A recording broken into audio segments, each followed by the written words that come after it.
A very good morning to all of you. On behalf of Department of Conservative Dentistry and Endodontic, VSPM's Dental College and Research Center, Nagpur, I welcome you all to the E-Link Fest 2020. We will be having webinars daily for the entire month of July, 1 hour, 1 month. Today, on 23rd day, we are privileged to have dynamic speaker with us, Dr. Darshan Dakshindas sir, who would be speaking on the topic of to do or not to do, scope of research and development in dentistry and its bioethical regulation. Today, we are also honored to have eminent personality in the field of endodontic, Dr. Jaidev Singh Dhillon sir, as the moderator for today's scientific session. We welcome you, sir. A warm welcome to all the participants of live session on our Facebook page, Endocons VSPM Nagpur, and its kind request to all to put up your all queries on Facebook. Now, I take this opportunity to introduce our moderator for today's session, Dr. Jaidev Singh Dhillon sir. Sir completed his bachelor's and master's in conservative dentistry and endodontic at Government Dental College and Hospital, Amritsar. Sir is editor-in-chief in Indian Journal of Dentistry and review of board members of various journals. Sir has 25 years of undergraduate and 10 years of postgraduate teaching experience. He has various paper publication at international and national level. Sir has contributed to various books like Textbook of Endodontic and Textbook of Operative Dentistry by Nisha Garg, and also have book with name Obturation Technique by Lambert Academic Publishing House. Sir attended various conferences of national and international repute. He has been invited as a guest speaker at various platforms at international and national level. Sir is a nature lover, travel enthusiast, and fond of cycling. Sir is currently working as a director at Dental Solution, Ludhiana. Now I request Dr. Jaidev Singh Dhillon sir to introduce our illustrious speaker for today's session, Dr. Darshan Dakshindas sir. Over to you, sir. Hello, good morning, one and all. First of all, I would like to thank Dr. Pratima ma'am, a very dear friend, for having created this wonderful platform in which so much has been done, and it's a marathon of sorts. And it's also a pleasure to have Dr. Darshan with us today. Dr. Darshan is a fairly accomplished person at this young age.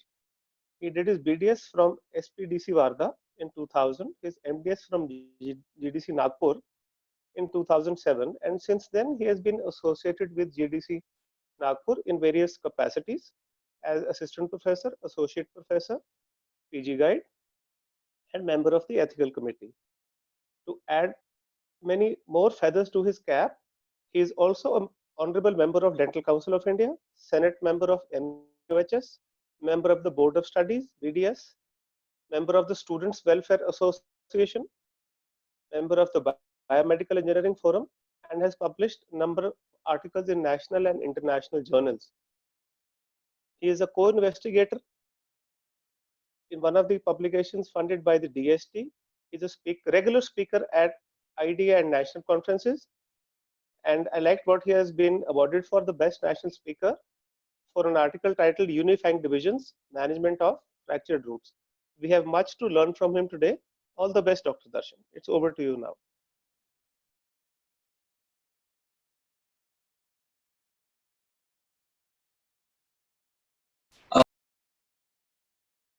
Respected chairperson, all my respected teachers, senior faculty members. Am I audible? Yes.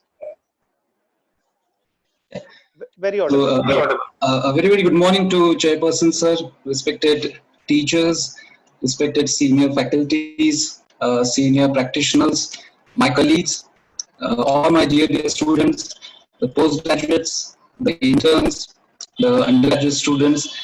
At the outset, I would like to thank each and every one of you who are here live on Facebook, who have joined us. Can you see my screen, which I have shared?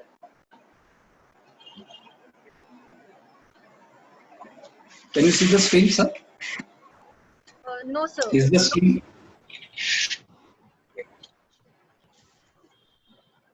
Is it visible now?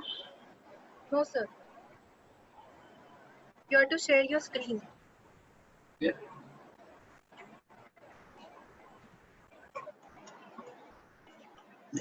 Is it okay now? Sir, yes, sir. So thank you each and everyone who have joined us today on Facebook Live on this wonderful session of E-Link Fest 2020, which is hosted by Department of Conservative Dentistry and Endodontics, BSPM's Dental College and Research Center, Nagpur. I welcome you all. I fall short of words to express my gratitude to Dr. Pratima Shinoy ma'am, who is the head of Department Conservative Dentistry and Endodontics, BSPM Dental College, Nagpur. I congratulate her and I congratulate her entire team for this fabulous organization of a month-long marathon festival to share the knowledge in conservative dentistry and endodontics. I also thank her entire team and Dr. Pratima ma'am for giving me an opportunity to speak to you all today. I thank them that they have also included me in the galaxy of their endo stars. I thank you, ma'am. So this is my college, this is where I work, Government Dental College and Hospital, Nagpur. Since its inception in the year 1968, it has been a center of wonderful patient care in central India and a lot of dental research happening in the college. So this picture is my team, my department where I work under the guidance of Dr. Varat Pandey ma'am. And today, even though I am the face, I am on the stage. It is a lot of work which has been given by my entire team backstage. So I would like to thank each and every one of you. So when the evening fest started, I am almost a regular watcher of all the lectures. And it has been a fabulous experience. I congratulate all the speakers who have covered wonderfully all the aspects of endodontics and conservative dentistry. They have in their lectures covered most of the theoretical part which is relevant today. They have shown wonderful cases. They have shown their wonderful cases and they have shown their expertise in those cases, which will be very, very helpful to all the private practitioners. It will be very, very helpful to students and all those who are in academics. So, and I thank all the speakers. So when I was seeing the list of the illustrious speakers and the topics which they were going to discuss, I realized that they have almost covered all the topics in conservative dentistry and endodontics. So I requested Shinoy ma'am that she should allow me to speak on something on scope of research and development in dentistry, especially in today's scenario and its bioethical regulation. So already on 20th of July, Dr. Kritika Datta has covered brilliantly some aspects on clinical research in dentistry. So those who have missed the lecture it's already on this page. So that has made my job a bit easier because she has covered all the aspects of clinical research. I will in my lecture in next 60 minutes say something about why research and development is so much important in today's world, in today's India. And I would like to focus something on why ethical clearance of all this research work is needed. So before starting, I would like to make some disclaimers that already the ICMR has guidelines of ethical research, all research which involves human participants. And in that 180-page guidelines, there is no word like dentistry or dental research separately. So in fact, this is my interpretation of those guidelines, and I respect all the difference of opinions which they are, if any. Also, as we see in research, there are basic and advanced research methodology workshops which are compulsory for the postgraduate students and for the PG teachers. But those who are trying research on involving human participants, it's a complete one-day course of good clinical practice. It is known as GCP course, which I highly recommend that one should do if one is going for research on human participants. And this lecture is just an outline of that course, and it is not at all an alternative of that course. Also the texts, some references, some examples which I have shown that people have done good research work and they have done good developments. These are all taken from the public domain, and I myself claim no conflict of interest in their research or all the reference articles or the pictures. So this was our life in the BC era, or should I say the before Corona era. This was the busy road which we were traveling along. the road had a lot of traffic. Even if we were students, we were busy in learning, we were busy in doing our patients, and we were busy attending conferences, learning new things, taking new materials into considerations which are there in the market. If we were practitioners, we were doing a lot of good services, busy in doing good services to our patients, only to get more and more number of patients the next day we visit our clinic. If we are into academics, then we are busy teaching, we are doing research, and we are busy in publication of those research. So once our busy road is over, the next day we actually are in a one more busy and traffic oriented road, and that is what was happening to all of us. And suddenly one fine day this thing happened. So everything came on a pause. Nothing was moving. So only thing which was moving and leaping in the leap year of 2020 was the number of COVID positive cases. And therefore, if the year 2020 is held on court, it will find it very difficult for the year 2020 to justify itself, because as we see in India, there are unfortunate more than 33,000 deaths which have already happened because of COVID, and more than 13 lakh patients who are COVID positive. And the after effect of this was because the government and all the administrative agencies have rightly taken all the steps to prevent these deaths, and which may result in future long-term economic slowdown. So the year 2020 was happy and prosperous only for viruses, for loctuses, and for natural calamities. Otherwise, till now, it's really a bad year. So has this happened only in India? So the answer is no, because it's a worldwide global phenomenon. Every country is affected, as you can see. No country has any solution.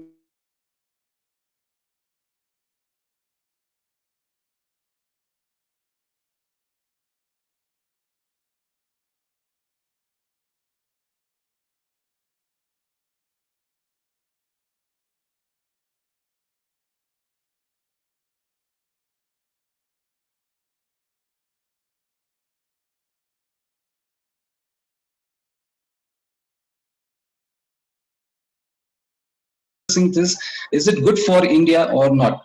So the answer is we have to see a silver lining in this dark cloud.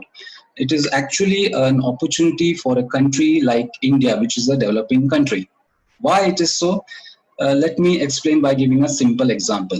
A developed country who already is producing 2x amount of goods and equipments is actually consuming only X amount of goods and equipments and is exporting the rest X amount and getting profits from it. Now, because of this self-reliant economy, these countries are bound to incur loss of that X amount which they won't be able to export.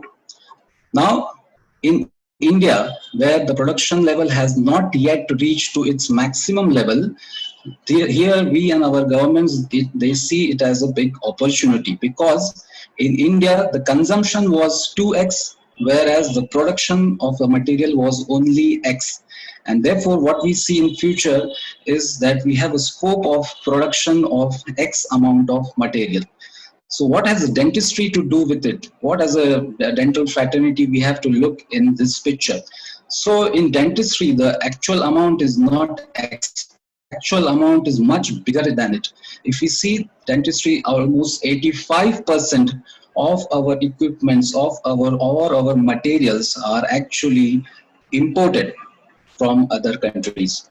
So as a dental practitioner, or as a dental academician, or as a dental investigator, a researcher, a student, you should actually look not at the silver lining, but it's actually a golden lining which this unfortunate COVID situation has given us. So even though India is right now locked down, it's chained by this virus, it is who is going to unchain it? It is the reaction of I and you, where we can actually decrease the ill effects of this virus on our country, and we can make it a self-reliant country. And that's why there is a huge scope which is there in future, in the near future, as far as research and development is concerned. And it is a scope for all the students and all the practitioners as well as faculty members.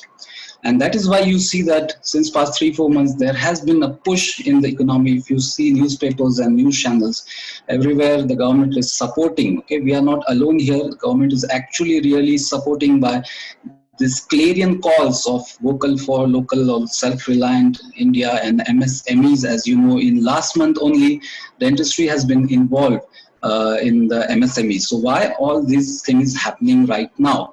Because governments really want that we should now do research and development in our field. So who can do? We all, as I said, we all are a part of this. Okay, even from students to the researchers, we all can do this, because not everybody of us can be an entrepreneur. Okay, not everybody can be enterprising, but an enterprising person can come from anywhere of us. A second year student can also be very much enterprising.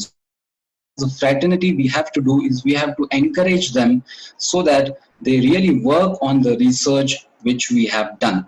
What is the first step here? The first step here is to do research. And I'm glad to tell you that past 10 years, Indian fraternity has done a lot of good quality research as far as dentistry is concerned. So we have already taken first big leap into it. So what is required here is that we have to answer a question, what to do with our research which we have done. We have to ultimately end up having a product, having an innovation, having some invention which will help us and others around us. So how is it possible? Is research and the product development or innovation really related, or are they needed for each other? So let me give you a very simple day-to-day example for this. So this is a raw material, okay, and it turns out naturally into something else. So this is where research is very, very important to answer why it happens and how it happens. Okay, so we have the different chemical reactions. We have to know different bacteria which can cause this. We have to know how much time it takes. So this is all about research, but ultimately this is not sufficient to help the entire all stratas of our population. So what is important is to answer another question: what exactly to do with this research? And this is where innovation or invention or a product development really helps.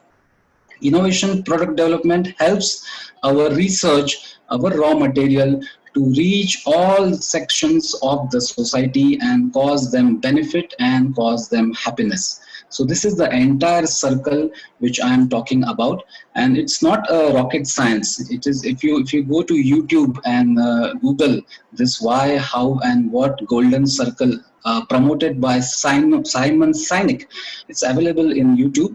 You will see that all the big companies, they don't work on rocket science logic. They work only on why to do, how to do, and ultimately what all to do with the research which we have done.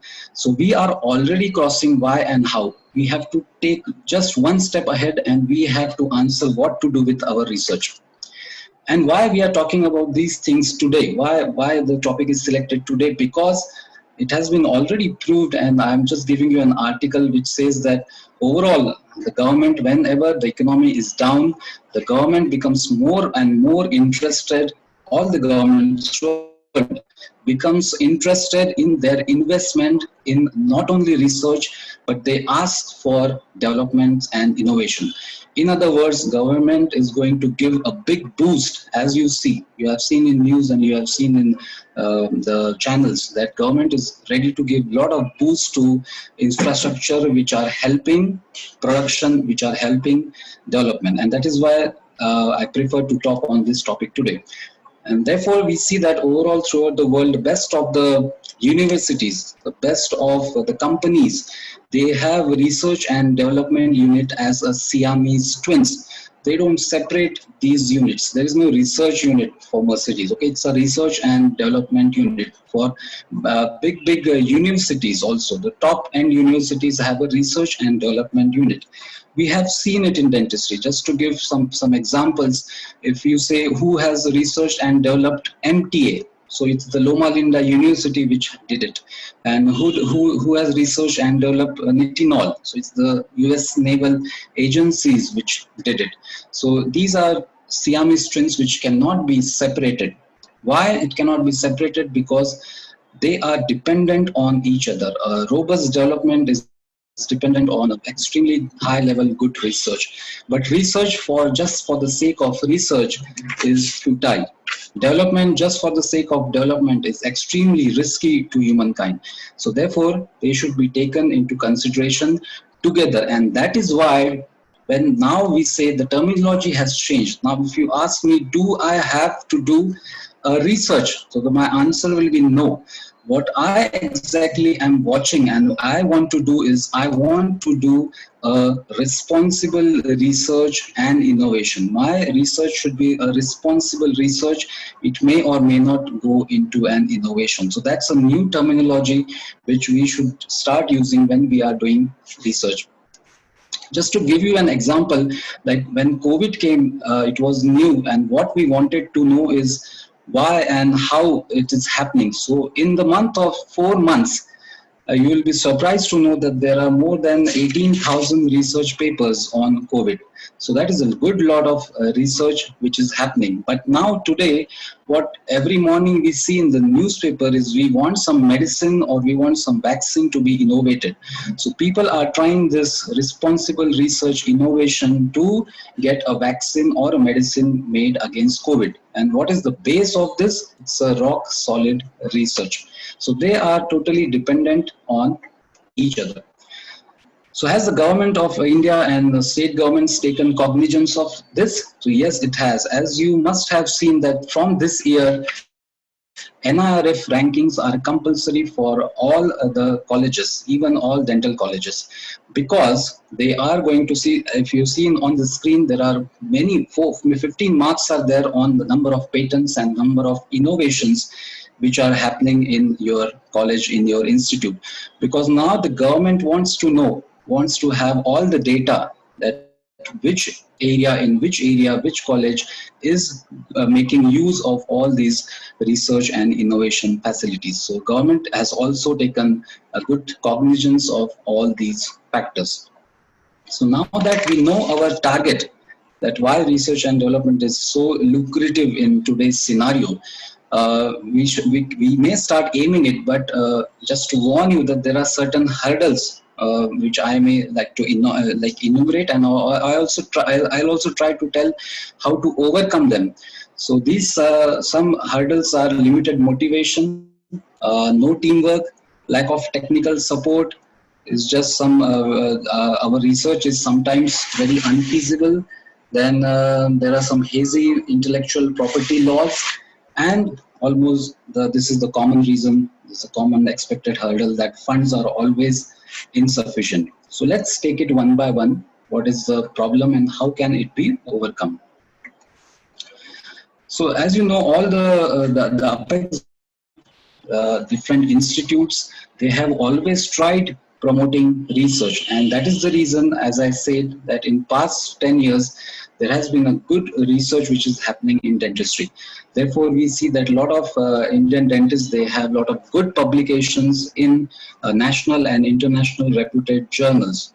Also they go to national and international platform, and then they tell whatever research is happening institutes. So all this is happening is very good since past 10 years. But what is the problem in this model is that we have to ask ourselves that are the benefits of the research which we are doing in such a large number, are the fruits of the research which we are doing in such a huge quantity reaching the population which is near us? Is it reaching the local population? This question has to be answered, because unfortunately sometimes it happens that we actually end up competing with each other in the number of research papers which we have done, which is not at all required, because our time of doing research is limited, whereas this race is unlimited race. And ultimately we end up in defeating the the idea for which we are here in this profession, and is that the idea is to help the profession. So just to have a proper motivation, just to reorient to our motivation, as the lady in the Google map, it recenters our journey. So let me recenter the motivation of research. How my research should be? My research should be needful for people and for my fellow dentists. My research should be understandable by my fellow people and my fellow dentists. And most importantly, my research should be useful for the people and or my fellow dentist fraternity. So this is how my research should be. And most importantly, my research should address the actual need. It should address the actual problems of the community I work with, and not necessarily the research community I report to. So this should be the motivation of the research which I am doing, and that is why it should be a responsible research which may or may not link in future to innovation. A second problem which we usually face is that we have unfeasible research goals, because research and innovation goals, because we might tend to hear some personality development programs and quotations which say that you have to aim for stars and do this and do that, but in the research and development these things may not work. If we aim for star and shoot a bullet, that bullet might not end up on moon, that bullet might end up on our face, and because of that we might not gain strength to do research ever again. So that is not the motivation while doing research and development. Rather, a small step in right direction is important. Aim small and miss small concept is very important in research. Whereas you do a research on smaller objects, you develop those, you then patent it, you transfer you can transfer the research to any company, and then you start walking, and then you start running, and that is the time when you can aim for the star, but not initially. So it's slow and steady which is going to win the race in research and innovation. So our goals should be very feasible initially. Another reasons which usually I tend to get a feedback that we don't have enough of technical support, right? That's a correct thing, because all colleges, even though now the Dental Council has told all the colleges to have a research unit in their institute, but all the colleges right now may not have. But the answer to this, or all the private practitioners may not have all these gadgets to do research. So the answer to it is that you have to see, you have to go to nearby engineering institutes or research institutes, and you have to talk to them, and you have to have a partnership with them so that you can use their gadgets. And believe me, all these institutes, they will welcome you to do all this sort of partnership, because at the end, they are nowadays, all are interested in doing biomedical research. All the engineering colleges, all the research centers are more than interested in doing any research which is related to biomedical field. And that is why your institute, or you may have a MOU with these kind of agencies, and then you can get the required technical support. That is why past 4-5 years we have seen lot of universities doing MOU with colleges, with other universities, also with international universities, so that they can have good technical support. Another reason which is there, that our research can fail or can get delayed, is that having a Superman attitude. Now we as academician, we as clinician, we have already a lot of work. Okay, we have a lot of work to do on patients. Plus, because of this COVID, as there are so many wonderful lectures or of how to treat patients under this influence of COVID, our workload has actually increased, right? So it's not possible for us to do everything. So it is important for us to have a good team. Maybe we should have some good dentists in the team. Maybe we should have good engineers, good designers, and good business management people in that team. So we have to be a long journey to go, and being a Superman is just not possible. If you have a long journey to make, you should have a right team so that the journey is successful and the journey is enjoyable also. But there's a problem which is associated with if you have a teamwork, then there are problems which come with teamwork. Like the intellectual property laws are not very, very clear. And this is not only true for India, this is true throughout the world. And that's why we saw that in the picture which you see, this kind of things happen everywhere. So these are the Wilkinov's twins, which had one day an idea, and they had to design a software on the basis of which the students of a particular university can chat, can send messages, and can send pictures. So they hired this particular person, Mark Zuckerberg, who owns this Facebook, which we are live on. So they hired him, and then they gave this idea, and then Mr. Zuckerberg did a lot of hard work, and he started this particular software. And overnight, this software was a hit. Okay, and seeing that, Zuckerberg went further and established his own company, as we call it Facebook today. But later on, these Wilkinos brothers, they claimed their rights in the intellectual property, and they said that it was actually their idea and their design. So ultimately, they had a long legal conflict, and it was settled later on. So this is a known story, and this happens when there is a teamwork. So when we do research and when we do development, there are many investigators with us. There are financing agencies. There are universities which gives us permission, colleges which gives us infrastructure, and there are so many partners. So there can be a conflict in the claiming the rights of intellectual property laws. So what is the solution for it?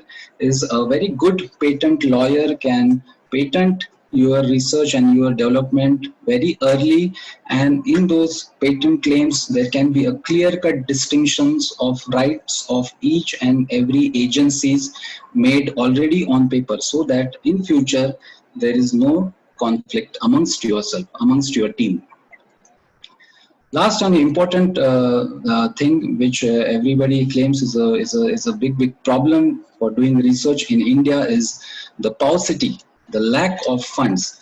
So what happens when if we self-fund any research, the funds are usually very inadequate, and it is not just possible to do research and development if we self-fund it. Grants are there, so many universities, many state governments and central governments, they give a lot of grants, but that is limited to college students, and again the grant is not a huge grant on the basis of which we can do development of any product. So the third option which remains is some investors. So you can attract investors only if you are a very reputed researcher. Okay, so initially when you are a researcher, I think no investor will be interested in you. So once you have a good reputation, then maybe getting investors may be easy for such researcher and a developer. So these three things have their limitations. So what has happened in past few months is the evolution of MSME. So because of MSME funds, it is now really possible to have a good enterprising research and development unit. Under this structure, we can get a huge amount of funds from the government, so that there is no in future intellectual property claims. You have the claims, government helps you. Also, if you are patenting it, government can give you 50% discount on whatever the amount of patent filing amount is. So there are a lot of important advantages which are there under these type of schemes. Somebody of you may question that it's a government scheme, and probably if a person like me applies today, when I'm going to get the funds the day I retire, so it's going to take so much long time. That can be a question, but that is not so. So nowadays it is a pure online scheme. You have to apply, provided you have all the details what it is asking about. You have to apply online, and once you get your MSME certificate, you have to go to a bank which is near you, any nationalized bank which is near you, and then you have that bank can give you a fund under this MSME scheme. So this is another opportunity which has been opened up for all of us, and we should really take this opportunity and grab it with both the hands. So as I told you, like these kind of hurdles can come, but I have given some clues of how to overcome these hurdles. And what to do next is really we have to motivate ourselves that the way ahead is in dentistry. The future really holds very bright for those who can do research and development in dentistry. Why? Because whenever in economic time, is uncertain economic times like this, whenever there is shrinkage of water and shrinkage of resources, it is the research and development what is shown as a straw. It's a research and development. It is only this which will help our population to prosper in the coming future. So this is a normal course or a normal order of how we can improve. We already, as I said, we have a rock for a solid foundation, because as a student we know the subject. As a clinician we know what are the problems coming while practicing that subject. So the base of this pyramid is rock and solid. We just have to go a step ahead and build something or create something and develop something which will help our population or which will help our dental fraternity. So if you now are in the mood to know something else about research and development, so I'll tell the process of how it happens. And it's a charted down process. It's not a very complicated process. So in dentistry, if you have any idea to do something in research and development, it actually falls into any of these three categories. Either you have to develop or do a research on an instrument or device, either it's a drug, or either it's a procedure or any material. So your idea is going to fall essentially into any of one of the three categories. So simultaneously what we should do, we should have a research committee. Our idea should go to the research committee, and we should start with its in vitro testing, and we should start to develop a prototype for it. Simultaneously, if our team has a patent advocate and if our idea is on the papers, simultaneously that idea has to be patented. Now the question is, can idea be patented? The answer which I have written here is yes and no, plus and minus.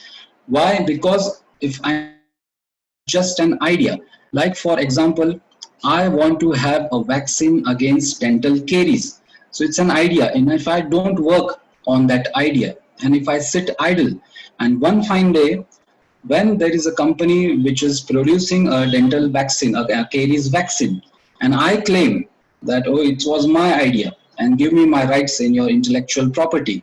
So that won't stand in any court of law, because it was only a raw idea. So such ideas cannot be patented.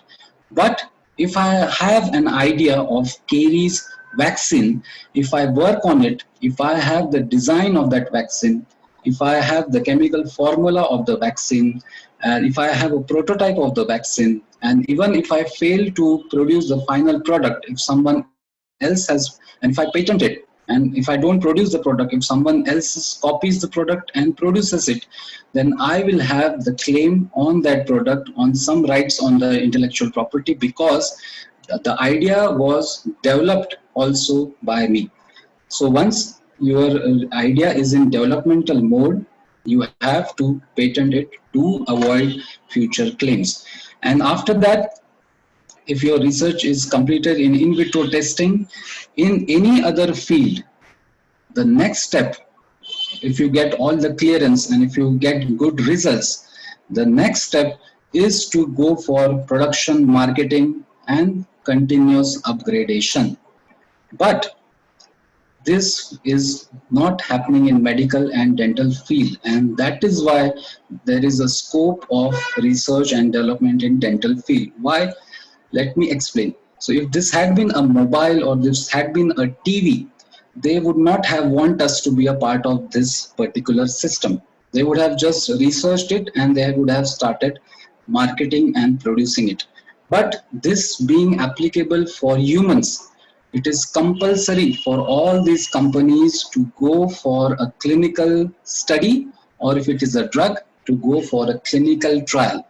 So therefore they need us. These companies cannot start producing their own goods and materials and start selling it selling it out, their drugs, they can't directly start selling it out in the market.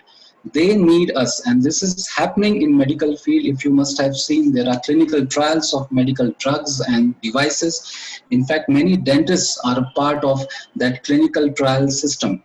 So if they are there, why not we?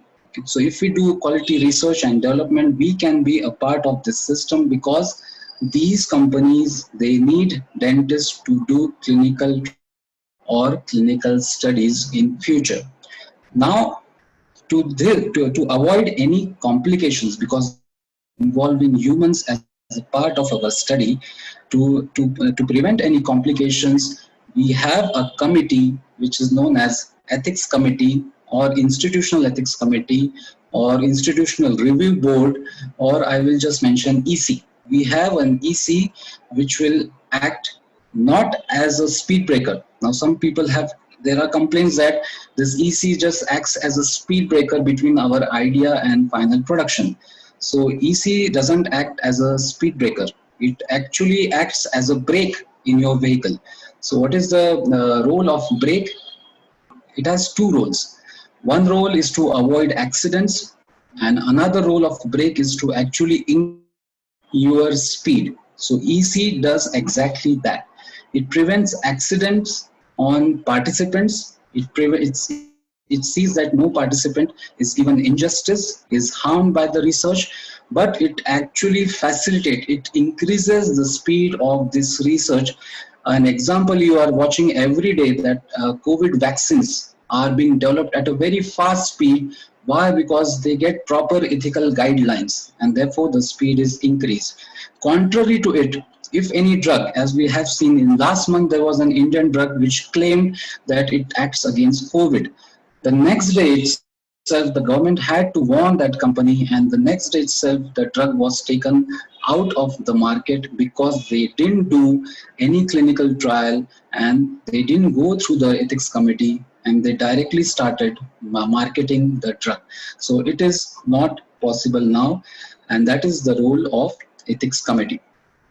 Some of you may question that why a medical device or a dental instrument or dental device needs ethical clearance. So it never used to need it, but as according to the latest government regulation, since April 2020, all the devices are under regulated as drugs.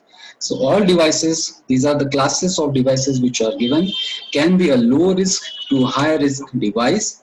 They are all classified under the category of drug, so they have to be regulated as drugs. So that's why in my chart I have also included these instruments and devices. And therefore that is the need for, if we are into research and development, there is a need for us to go through the ethical clearance before we start our study. Such guidelines are given by ICMR, and such research, what we are doing, we have to register. Again, it's an online process. You don't have to go anywhere. So we have to register under CTRI, or if there is a drug, we have to register under, or if it's a herbal, as just I was watching day before yesterday, there's a very good work which is going in VSPM Dental College, where they are using herbal products. So they have to go through the Ministry of Ayush if they want to register, and in future if they want to market the product, so they have to be registered under Ministry of Ayush. Again, everything is given online. So why these all guidelines came? Because I'll just brief in very short, because in our past there were very dangerous experiments which were happening right from the Nazi war experiments, and therefore in the city of Nuremberg the initial codes were set which actually had a different form after the of Helsinki, where different types of consents were included. Right now all countries have their own guidelines. In India, we have to follow the ICMR guidelines, the latest being 2017 guidelines. So according to the guidelines, okay, the two pillars of protection which they have given for all our participants, to protect the rights and to protect the welfare of these participants, they have given two pillars, important pillars. One is an independent review, and another is informed consent. So what are these? We have to know about these two things. So what is the independent review? Ethics committee is a form of independently reviewing your research work. So how it differs? Is it same as a research committee? No, there are differences between research committee and ethics committee. Primarily, the research committee evaluates the research methodology of our research, and the chairperson is usually the head of the department. The committee has all the specialists related to a particular subject. They have all the head of departments, they have all guides. Statisticians has very important role in that committee, and they basically preside over, they give their feedback, their output, so that the research methodology should not have any errors or mistake. That is the role of research committee. So once your research is passed by ethics by research committee, it should go to the EC. Now EC has to be independent, and therefore the chairperson of the EC should not be the head of the same institute, and 50% of the members should be outside the institute. Everything to give this independency to the committee, and therefore the chairperson is always out of the college or the affiliated institute. And along with it, there are laymen in that committee, there is a lawyer in the committee, there are philosophers, all of them have different roles to play.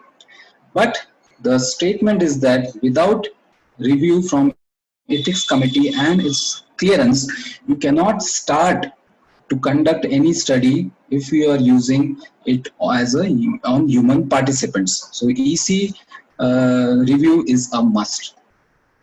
So as I said that there are so many members in the ethics committee, there can be 5 to 15 members in the committee, chairperson being outside the institute.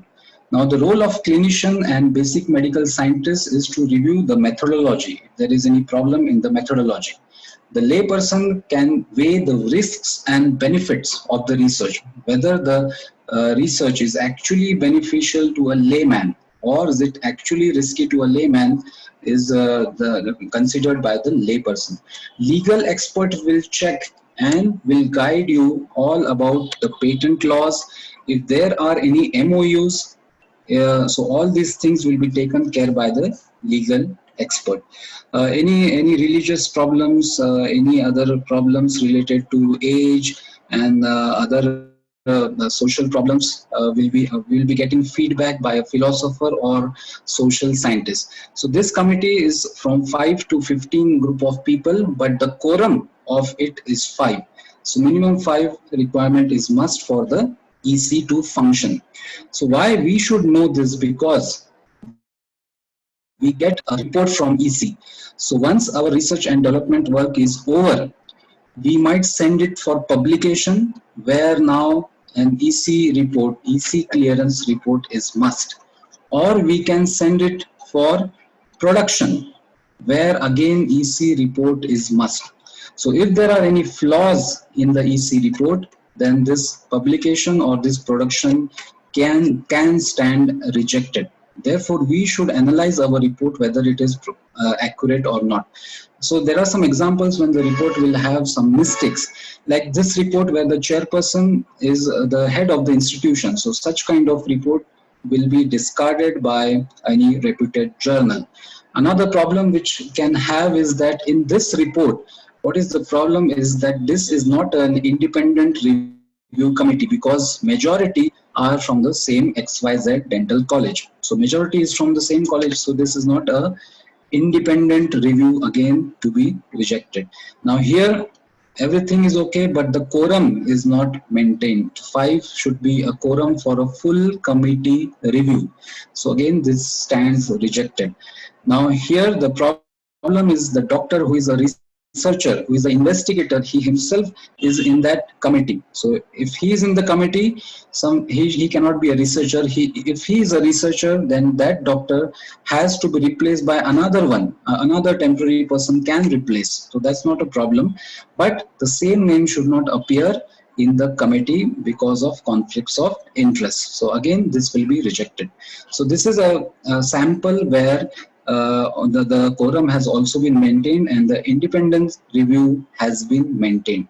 So this is how your report should be. So when you apply for your research and development protocol to the EC, so what exactly EC evaluates? It evaluates on 4 principles of ethical dental practices. So what are these 4 principles? Principles of autonomy. Has our research benefited? Will our research benefit the population?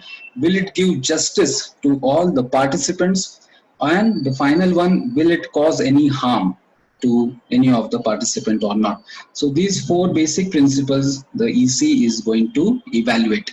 For example, what is autonomy means? EC will evaluate, have we told the person, the participant, everything about the research which we are going to do. So we should give all the information in the patient information sheet to our human participant, and also we should give sufficient time for him that he should make a choice, and later on during the research he has the right also to withdraw from the research from any time. So where was this autonomy not given? WIP home study, which is a very famous study, we all know that in this WIP home there were mentally handicapped patients which were there, and they were fed to a long time very huge amount of sugar rich diet. And because without any information to them or without any information to their parents or their legal guardians. So what this high sugar diet did in future is they increased their sufferings. So they all of them, they were suffering from rampant carious lesions in future. So this today stands as unethical dental research practices, because complete autonomy, whether I should be a part of that research or not, was not at all given to the participants. An example of beneficence means, is the research really benefiting the participants or benefiting the population at large? Example is Huggins wrote a research paper where without any evidence-based dentistry, he started replacing the good sound amalgam restorations and filling those preparations with non-metallic fillings. And he propagated the idea.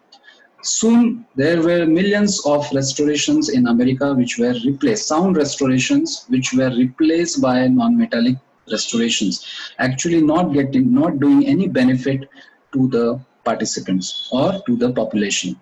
So, an act which was highly condemned by ADA in future. So in 2016 statement of ADA, they have really condemned this act because they claim that the beneficiency, the beneficial people may be the restorative dentist, maybe the company, but the population didn't get any benefit from this research. Another thing which we have to see is that, is our methodology giving justice to the participants on whom we are doing research? A very recent example of 2015, where a very reputed toothpaste company, so what it did is it wanted to try the effect of arginine along with fluoride, whether it is better than the golden standard, which is fluoride, which was already there in their toothpaste.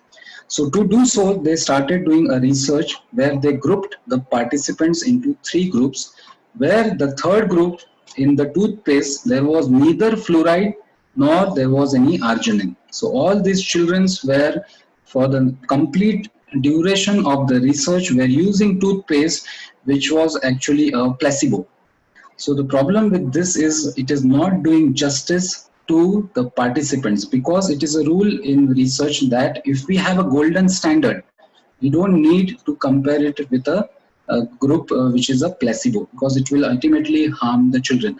And second problem of giving justice to the participants were that all the Chinese refugee small children, they were grouped into the third category, whereas this is just not doing justice to them, because justice means all the participants in the group should have equal chance of getting selected in any of the research groups. So actually this study would have been done like this, it would have been an ethical research. Otherwise, it was labeled as unethical research.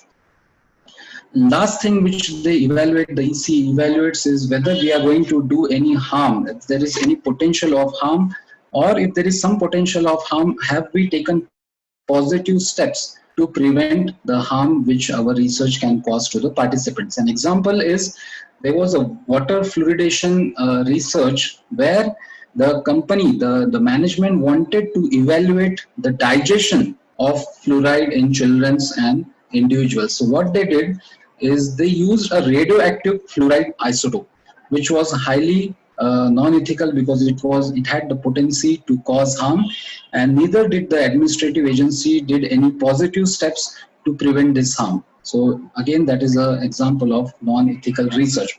So when our research and development project is in front of the ethical committee, so basically the secretary of the ethical committee sees whether it can be exempted from a review, or the review can be fastened up. It is known as expedite review, or the review has to be in front of a full committee quorum, as I just mentioned. So how does the secretary do this grouping?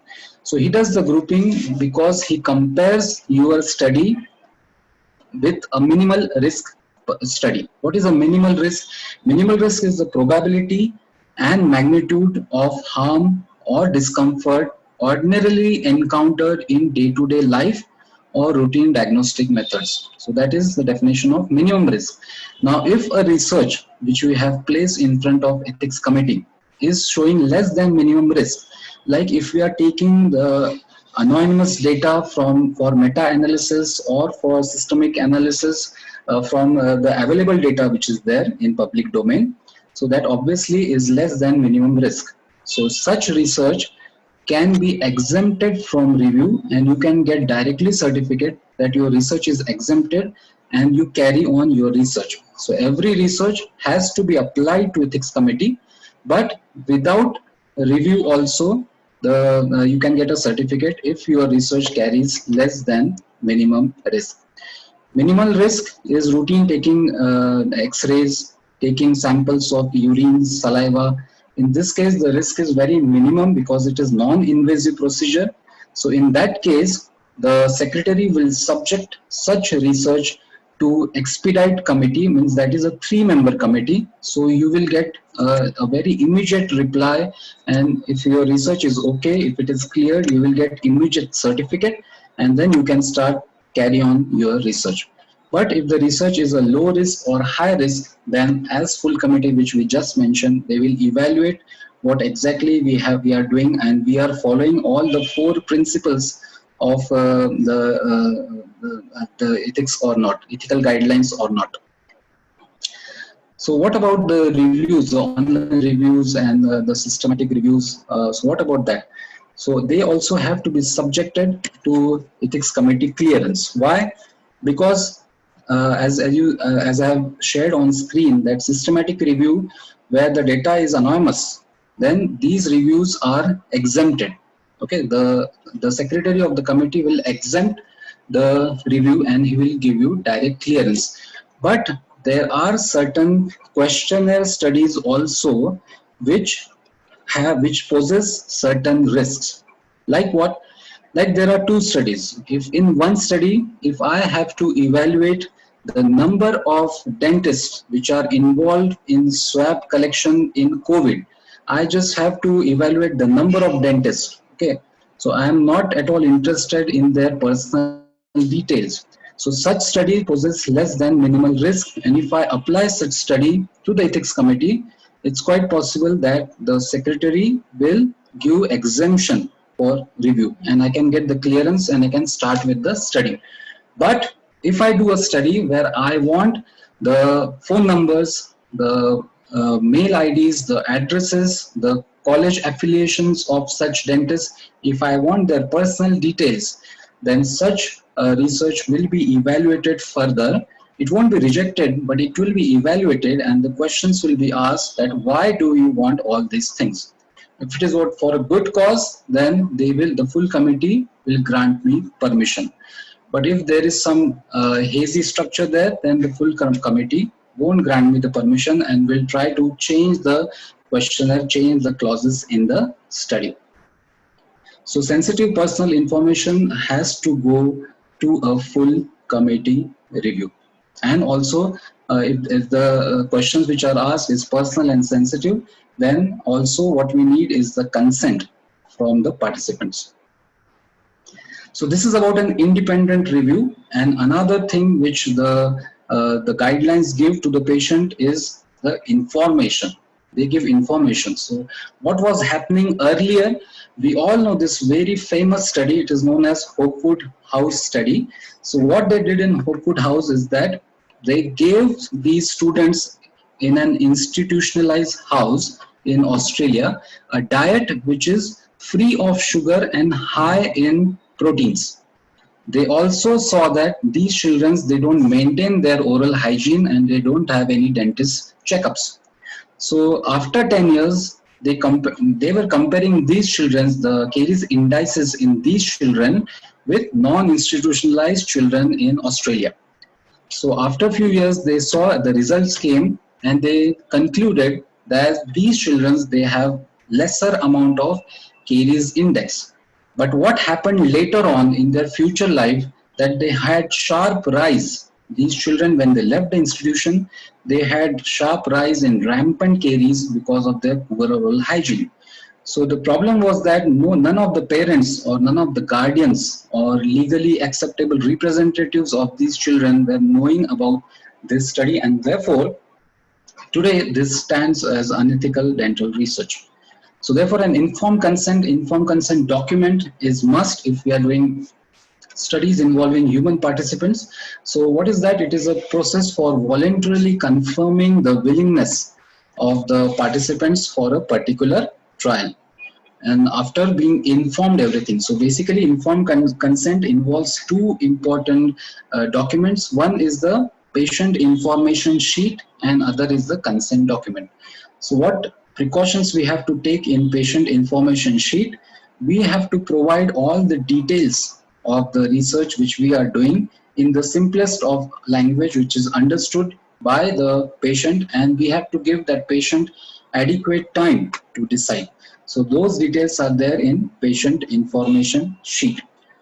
What is there in the informed consent form?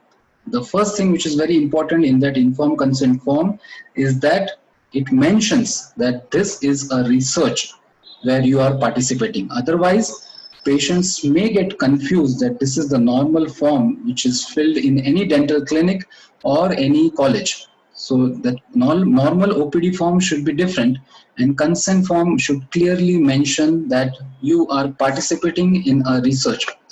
Then the name of the primary investigator, the phone number and the address should be clearly mentioned along with the topic of the project, because in case of any untoward some accident, some adverse effects, the participant should have the phone numbers or the address for where they should contact the investigators for treatment purpose.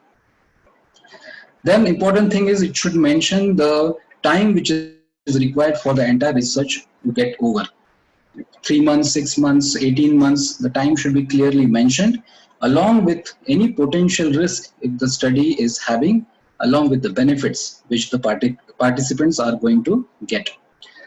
And then it should have a clear statement where it is clearly written that it's absolutely a voluntarily participation which I am doing. I have not been forced, I have not been offered any money to do this, to participate in the research. And at the end, it should have signatures.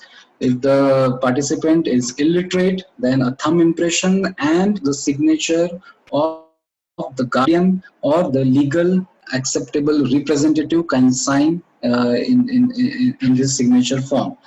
If both are illiterate, if the guardian also is illiterate and if the participant is also illiterate, then there can be a neutral person who can understand this research and sign this research for that patient.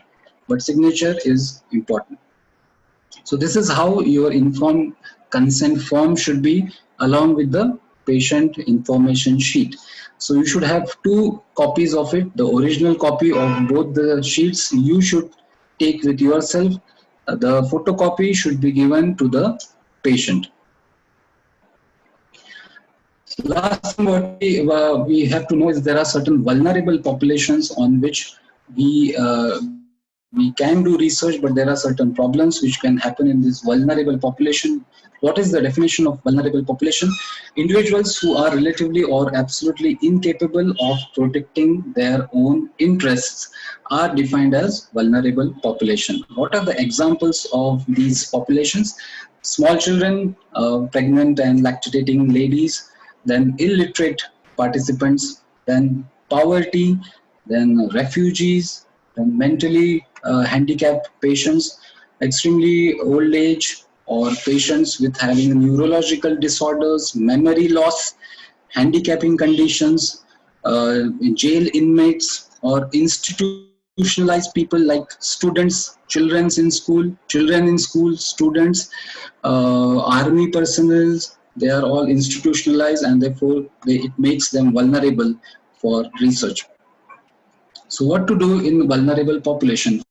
First of all, our research should be justified why we are doing research on this vulnerable population. For example, if I am studying which root canal treatment is more effective, a single visit or a multi-visit. So I don't need any vulnerable population. So I should not include that population in my research. But if I really need that population, so for example, if I have invented an isolation device, which I think acts better than the golden standard, which is a rubber dam kit, and I want to try that in patients showing voluntarily, involuntary movements like Parkinson's disease. I want to check the efficiency of my innovation versus the golden standard. So in that case, I am justified to include vulnerable population in my study, but it needs a full committee review, and I should see to it that I maintain the autonomy, beneficence, I give justice to the participants, and I try to do no harm to my participants.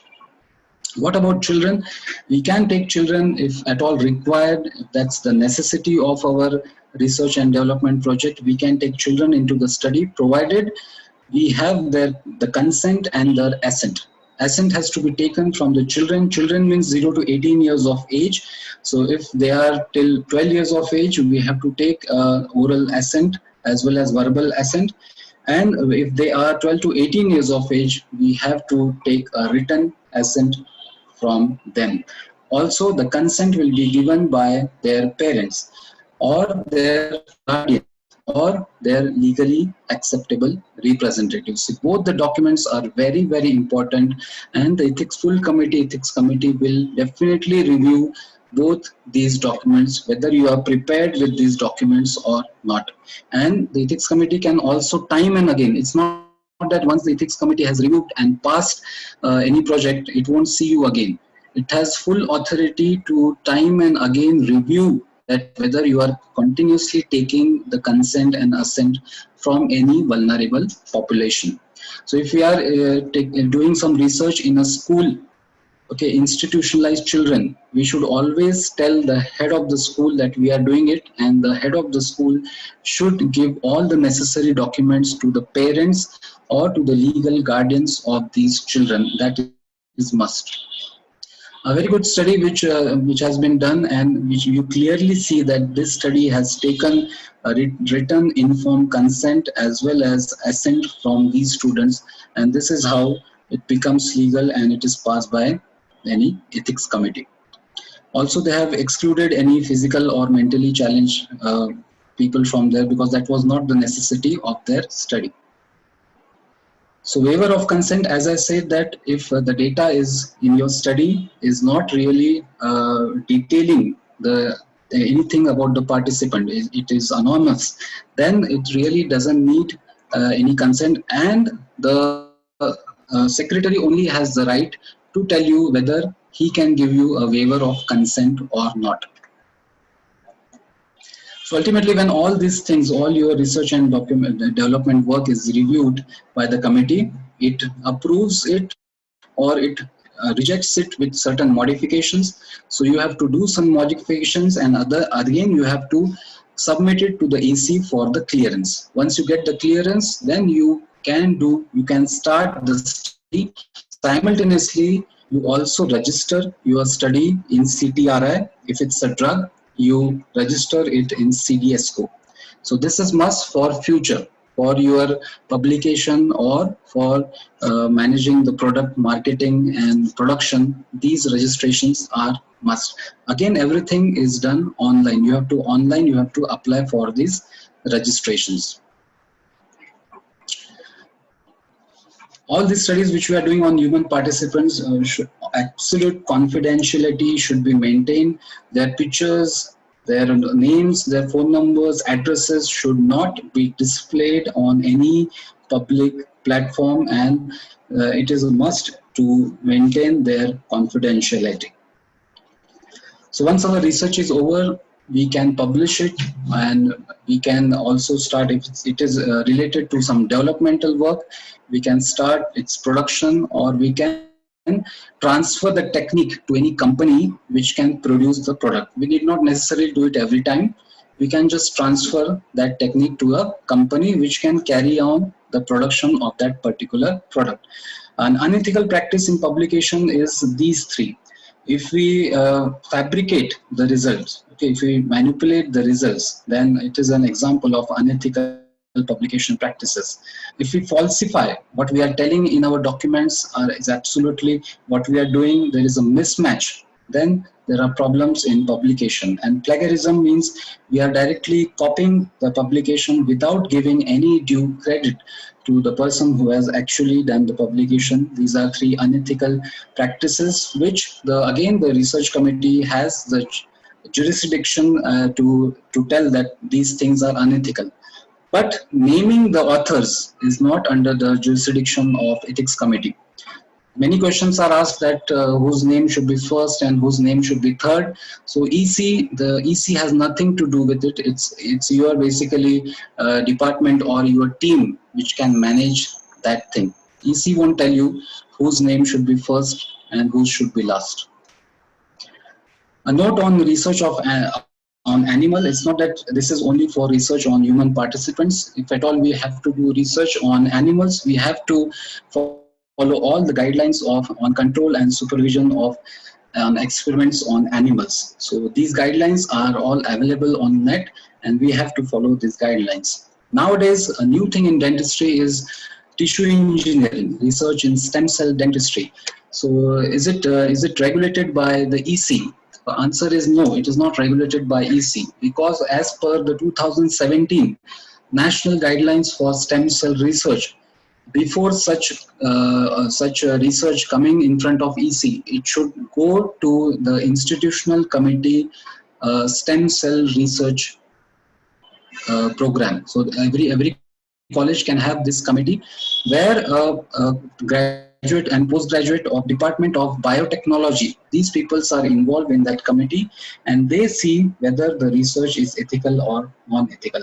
Are our dental tissue engineering researches included in these guidelines? So they are included, as I have just mentioned, in point 7.1.4 and principle number 3, that all these researchers are included. These research should be included, because ultimately what we are doing in dentistry is that point number 7.1.4, if the tissues are removed and implanted into the same individual at the same surgical procedure, this is what we do after centrifugation, then it is clearly under the national guidelines for stem cell research. So all those colleges who have started stem cell engineering, tissue engineering, you can have this IC stem cell research committee, which will then get it approved by the EC of the college. So ultimately the effective research and development is not an escalator, it is not a lift, it is a step-by-step procedure which is made up of these steps of trust in your team, of proper conduct, of ethical integrity, and this is how you do effective research and development. Is it possible? Yeah. Is it difficult? Yes, it is difficult, but it is possible. It's very much possible, and I have included few examples where we have seen that doctors from our field has done wonderful research and development work. For example, some a pulmonologist, when it does work on COVID positive patients, has chances of getting infected by the virus, because as dentists these are also working in conditions where very near to oral cavity and where aerosols can form. So a doctor in Nagpur, Dr. Samir Arbat, he made an invention, and he made this particular box, so which protects him by doing pulmonology surgeries. So this was so important for them, and it was so famous that internationally now this box is going internationally, and people from Italy has named this box as Arbat Safety Box. Examples in dentistry, this particular orthodontist is now very busy in forming a company, which is already formed a company and already producing a lot of orthodontic instruments. And this is his company, along with his team of engineers. And now he is into producing many implants of in orthodontics. Yesterday only I spoke to him, and now he has a full range of dental equipments, mirrors, probe, tweezers, wonderfully designed, colorful equipment. So he's going into production, and soon he will be marketing. Maybe he'll soon come to you for marketing all these products. So you should do a lot of noise for this vocal. You should be vocal for these local products. I'm very proud to tell that one of the dean of a reputed dental college in Pune, Dr. Samir Patil, has come up. He has already patented this product, and he has come up with this product. Now in COVID time, what is happening? None of us like to wear masks throughout the day, but we know that it is a life-saving thing and it is very important. So how can we go out without a mask? This is the thing which he questioned to himself, and this is the product which he came out with. So this air curtain headband can apply a positive pressure air, so the wearer is compelled to breathe only the clearly pumped air. So he did not wear the mask. So now he is already into his trial, his clinical study is going on, and he will soon be producing and marketing this product. So what I want to tell is that our engineering, our medicine has stood long time. So the results are much better. What we have to look out for is we should have that confidence in ourselves. Already the government is backing up. We should grab the opportunity which is there in front of us. Although I know that COVID conditions, this pandemic is very bad, which is happening. But as I mentioned, we should always see the golden lining which is there around these dark clouds. And the ethics committee is always there to help you in any of these endeavors of yours. It is going to protect the participants, and it is going to increase your speed of research and development, so that you come up with a very nice research and a product. You do a very responsible research and innovation which will be helpful to our dental fraternity and to the population in general. I again thank respected chairperson. I thank Dr. Pratima Shinoy ma'am and her entire team. And at the last, I thank all the viewers. I hope that after this presentation, even if few of you answer the question to do or not to do, if few of you answer it, yes, we want to do it, we want to grab this opportunity which is waiting in front of us, I'll be more than glad to help you. You can write to me your research project. If you have any problems, I can tell you, I can guide you whatever I know, whatever resources I have. I can tell you what to do with it and how to go. And I wish all of you a very best in coming future. Thank you very much. Respected chairperson, over to you. Thank you, sir. It was really a great presentation. It has given us a detailed insight about the concept of scope of research and norms of ethical approval to researcher to do or not to do. A truly informative session, sir. Now I Thank you. request our moderator for today's session, Dr. Jaidev Singh Dhillon, sir, to take up the queries from the participants.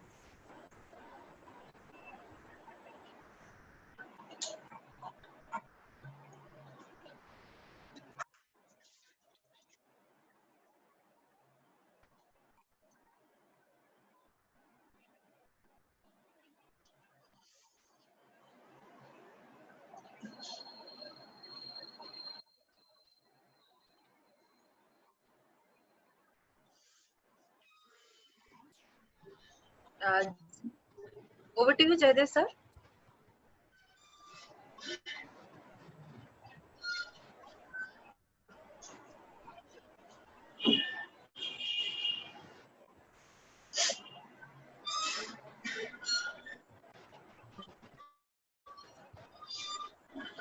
Till the sir will come back, I Yeah. will take up the question, sir. No, So the now first question for you is, how can a private... Okay, sir has... I had been unmuted and put out of the video, but they put me right back now. Okay, Thank you, Dr. Darshan, for a Yes, sir. okay, sir. lovely presentation. Thank you, sir. You must have worked very hard on it, while some people like me are sitting at home and listening to you. I purposely didn't sit in the office because I wanted to present a bit of a colorful situation. It changes the mood a bit. I personally have learned a lot from your talks today. There are a couple of questions. We'll go through them quickly. The first one is that how can a private practitioner apply for ethical clearance for his research? Yes. Now there are a lot of people having private clinics throughout the world who are doing very, very effective research and development.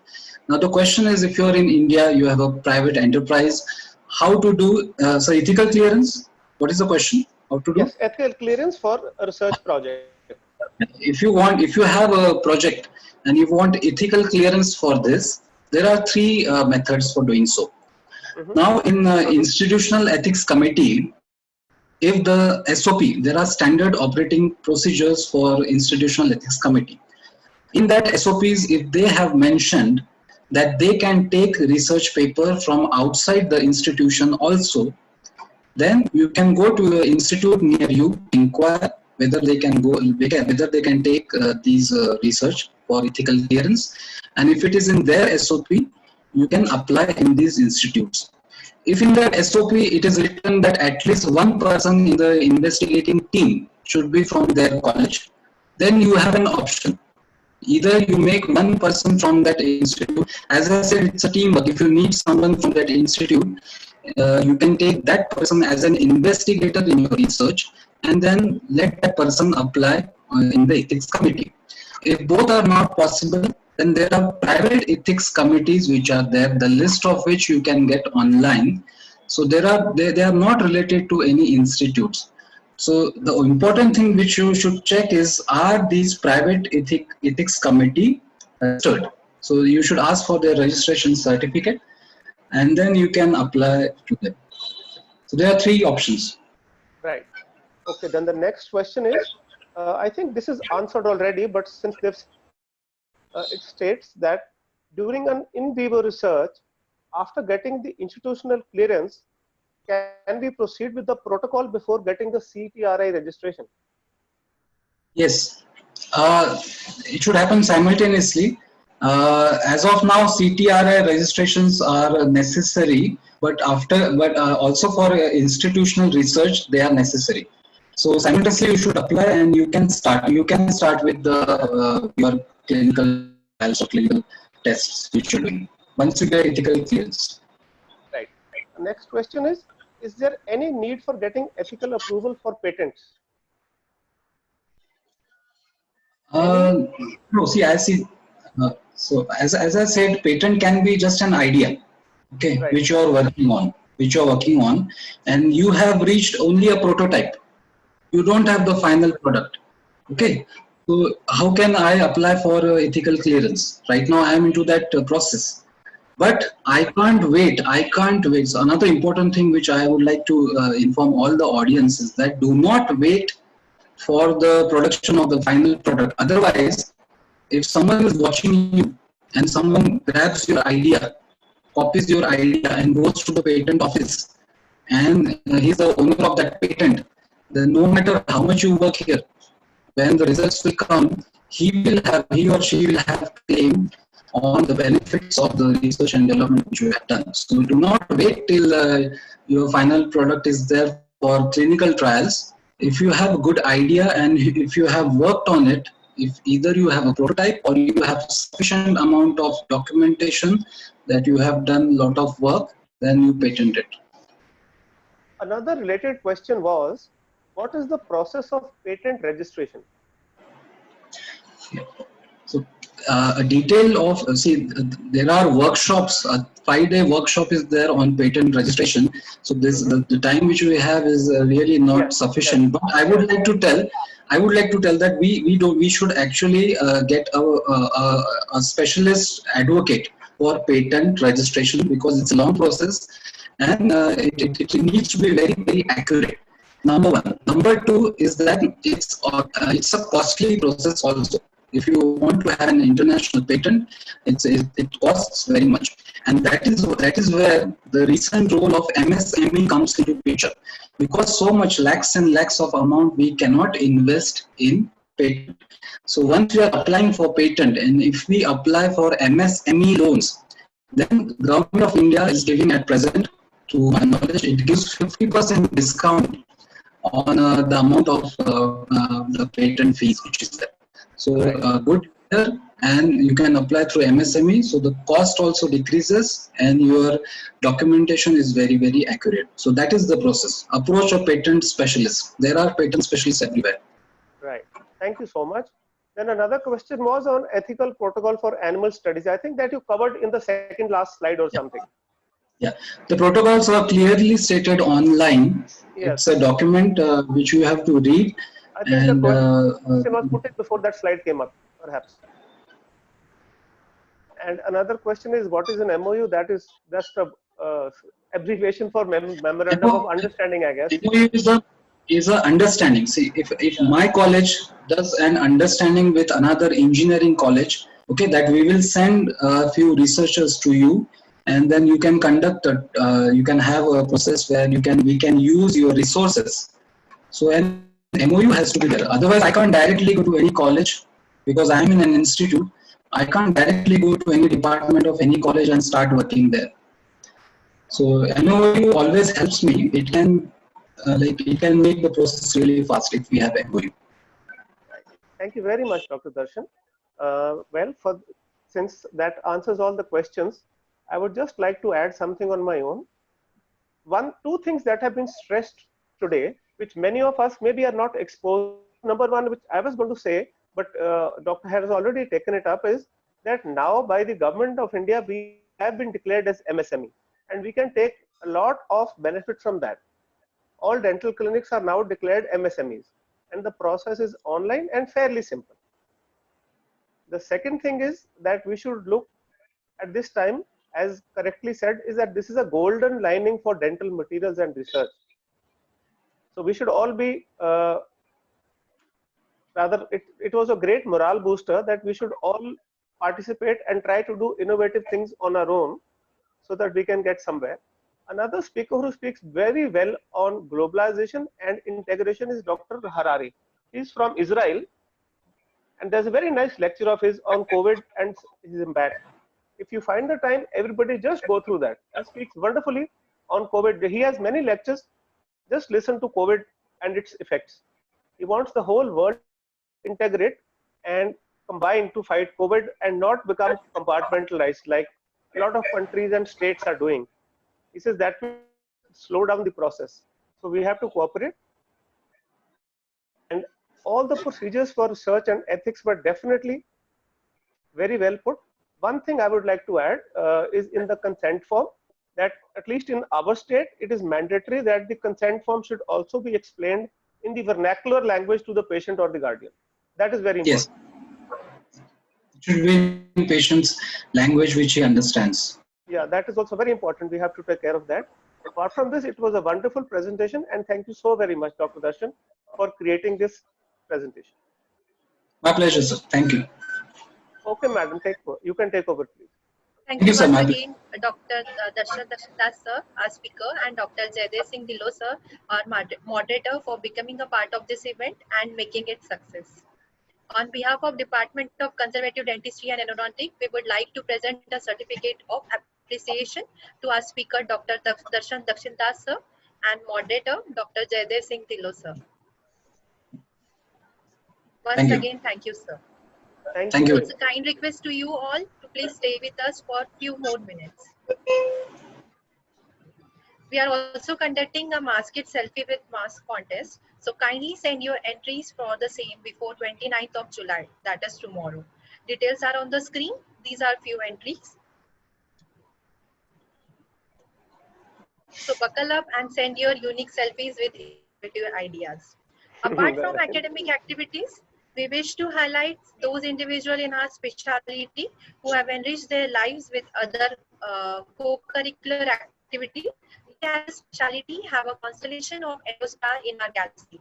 Let's have a look at one of them. Today we have our endostar, Dr. Ajay Bajaj sir. Dr. Ajay Bajaj sir completed his master in conservative dentistry and endodontic in 2002. His journey of excellence in endodontics started during postgraduate days with the Best Postgraduate Student National Award. He is the course director and professor at Spain for endodontic and founder of Eurodental Academia. He has 2 decades of clinical experience and done close to 400 lectures, course, webinars, and more than 60 live procedures across the globe. Dentistry is his passion, and apart from all this, he is a well-known YouTuber. Sir is a travel enthusiast and fitness lover. Let's have a look on his extracurricular achievements.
Congratulations, sir, for being an endostar. Now, at the end, I request Dr. Vandana for ma'am to propose vote of thanks. Thank you, Ankita. On behalf of the Department of Conservative Dentistry and Endodontics, VSPM Dental College, it is indeed great pleasure for me to extend my sincere thanks to today's speaker, my favorite student, Dr. Darshan Dakshindas, who spoke excellently on the research topic, the importance of research, how to do research, why to do research, etc.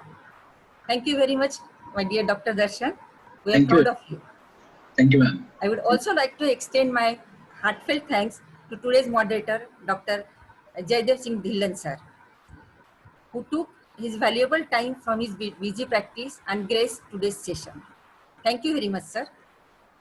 A big thank you to all the participants who have joined from different parts of the country. So now, I would like to end this session here only.